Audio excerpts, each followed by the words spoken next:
Mfano asema mwanamke mmoja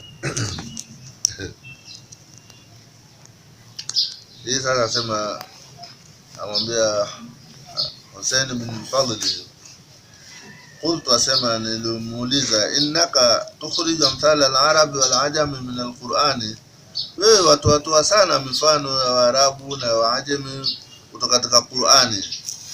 Hal tajidu fi kitabillahi ta'ala, je, wakuta wewe katika maneno ya Mungu kwenye kitabu cha Mungu kwamba khairul umuri awsatuha, khairul umuri awsatuha, bora mambo ni yale kati na kati. Ndani ya Qur'an waweza nipatia msemo huu kwamba khairul umuri awsatuha? Qala, akamwambia naam, tena fi arba'ati mawadhi, yumo katika sehemu 4 ndani ya Qur'an hiyo msemo huu khairul umuri awsatuha.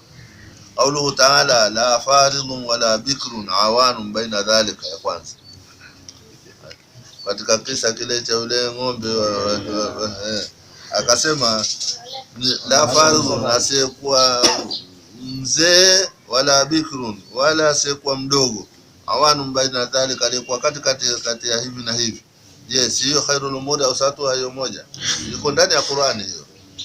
Haya, wapili asema walladhina idha anfaqu lam yusrifu wa lam yaqturu,